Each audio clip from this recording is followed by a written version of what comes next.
So here is the latest and greatest on our 1981 American Flyer Missouri Pacific Alco by Lionel, with approximately 30 minutes of runtime. And a quick recap is I picked up this set and took the engine apart just to lubricate things and discovered that it indeed had never been run. So I lubricated it, put it on the layout, and um, ran it for just a short amount of time because when I lubricated it, I discovered that 3 of the 4 worm gears that come off the ends of the motor were split. So after a lot of phone calls, dead ends, bunny trails, you name it, I finally ended up talking with Ed Goldenhands out of Chicago, and he told me he could get them. He didn't have any, but he could get them. He knew a guy because he's from Chicago. You know a guy. You know what I'm saying. So he got me some. Put those on. Let those sit for a few weeks because I used a little super glue. I drilled them out a little oversized because I didn't want them to split again. Then when I put the engine on the layout after again another probably ended up being about 6 weeks. It ran fine for about 10 minutes, maybe. That's probably being generous. And then it started to act like the track was dirty. It started to, sputter and carry on and made no sense. The track wasn't dirty. The engine was brand new. So I went ahead and wiped the track. That really didn't make any difference. It wouldn't. And it just kept getting worse and worse. Then it would stop. The headlight would go dim. And so I'd shut the power off. I tried to understand, did something come off, what was going on. And finally brought it over here layout. As I picked it up here where the shell was, I thought, that's kind of warm right there. And I started to have that smell of burnt electronics, which has a terrible smell for a lot of reasons. So I brought it over here to the layout, put power to it, to the workbench, put power to it, got it to run for just a few seconds, and then kaputs.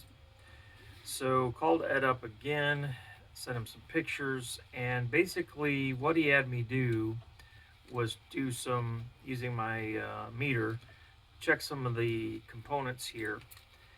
And what it appears to be is, I'm hoping that we can see these all right. First of all, this is a bridge rectifier. So this is what's converting the AC to DC power. And that DC power is necessary for the motors because these are DC motors. There's also 4 of these things here. And apparently they are responsible for reversing the polarity. So there's 2 here, and then directly below it there are 2 more. So I'm guessing one does one direction for each motor, hence 4. That's my assumption. And when Ed had me check with my continuity tester, it looks like either 2 or 4 of these are bad, and the bridge rectifier is bad. So hey, there you go. I don't know. I guess I didn't think electronics would go bad sitting on a shelf, or in this case, in an engine. But nothing is discolored there. There's nothing discolored up here. So, okay, fast forward. After that conversation, I got Ed numbers off of these components. Did a little research. He said, I think you're going to be better off getting a dolly reverse unit, which these are not cheap. I think my cost was like, shipping and everything was like $75-80, which, so I've had to buy worm gears. Now I got to buy a reverse unit just to get this engine running that's brand new. I'm not real pleased with this. So Lionel, folks, if you're watching this, I know I am just one of many that has been dissatisfied with your level of quality and your customer support. And this is something from 40 years ago now. But you're not doing much better with today's stuff. It just costs more. All right, enough about my rant. So the video purpose of this video today is to kind of go through the transition from pulling off the circuit board here and switching to a dolly. Never done this before, so um, well, okay. I've never done this scale before, even though I did a Baldwin. That was kind of a plug and play. I don't know that I can take any credit for that project, although I guess I could have still messed it up, you know. And back in the day when I was doing HO, I did quite a bit with installing decoders, sound cards, rewiring, whatevs. So maybe it's not really true to say I've never done this before. Um, but it is true to say I've never done this on a 1981 um, Lionel produced American Flyer Alco PA. So here we go. First thing I want to do is take a look at what happens if I start taking the wire nuts off and the wiring off. Well, actually, before I do any of that, I probably ought to start here and see what we've got. All right, so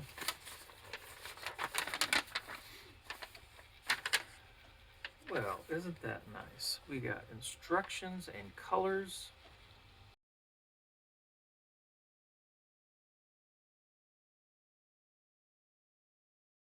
A couple things that are of note.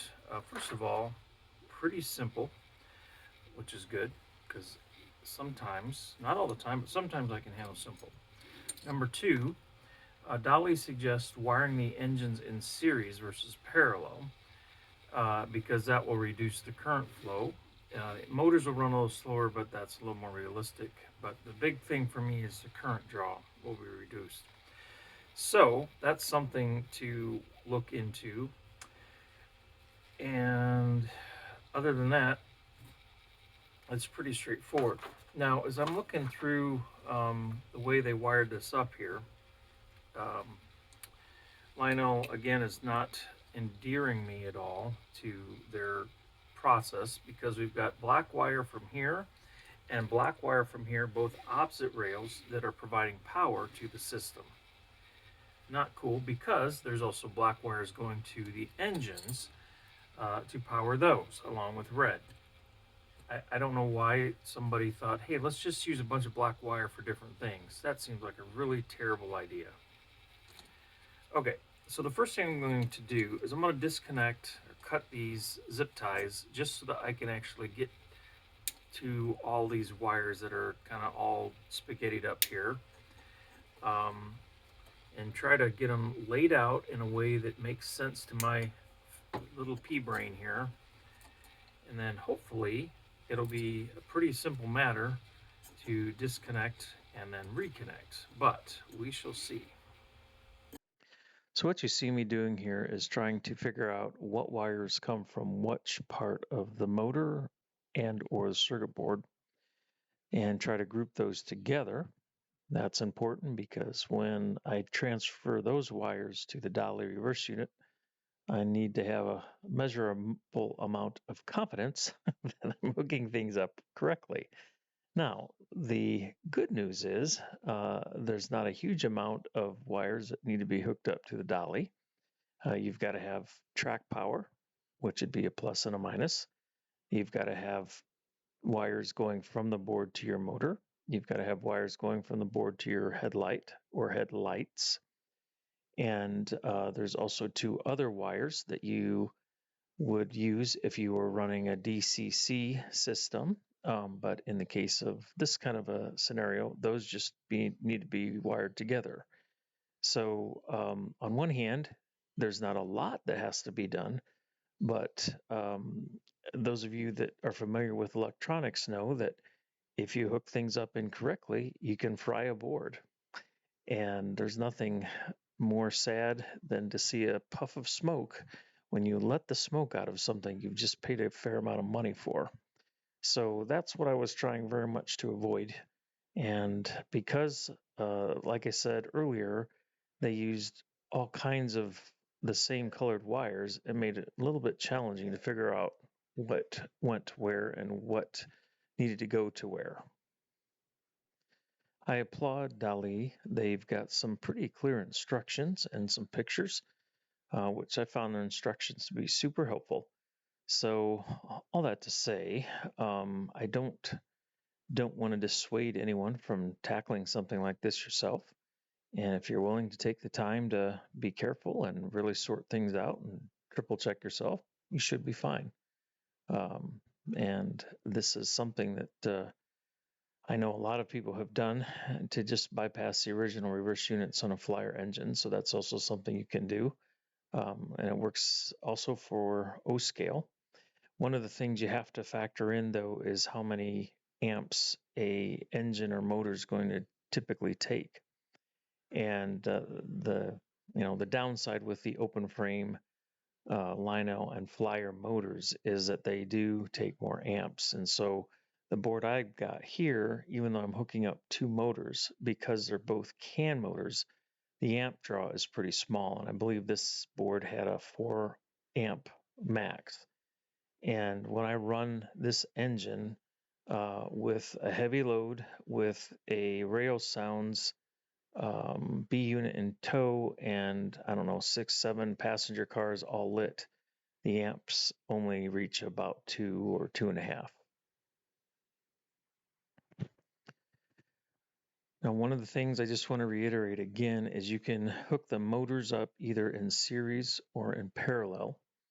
And the advantage to doing motors in series is that it takes less amperage, or there's less pull on the dolly. So that's the route I went. Now, it also means your overall speed is going to be lower, but I'm okay with that. It's a little bit more prototypical. The other thing, and I mentioned this a few moments ago, but one thing that I kind of missed in the instructions, and the reason I was getting a little nervous is, I'd get the headlight to come on, but the motors did not respond. And so I reread the instructions, but here I had missed the fact that that yellow and orange need to be tied together if you're not using a DCC motor. So once I figured that out, wired those two together, then the motors ran. And then I realized, oh, wait, the motors are running in opposite directions. So I had to reverse my wires, which again, using wire nuts like this, it's very simple to do that. And I might just suggest, if you're wiring something up, that you find a way using a breadboard or wire nuts like this, just so that you can, quickly and temporarily hook things up and then make changes if you figure out, oh, wait, that's not quite right. So I realize that for some of you, you're wanting to know exact colors from the Lionel American Flyer engine, what color went to what. And all I can tell you is they used all the same colors, so I can't unfortunately lay that out for you. But if you do a little trial and error, and like I said, take some time, you can sort it out. All right. Let's see. That would be forward. That would be reverse.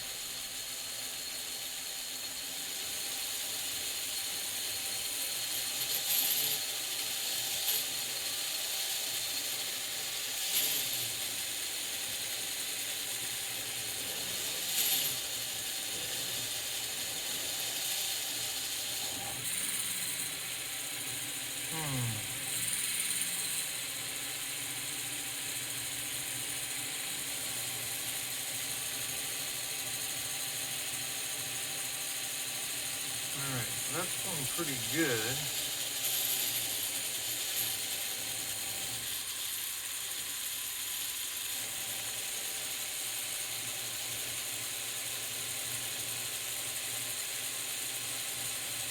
Okay.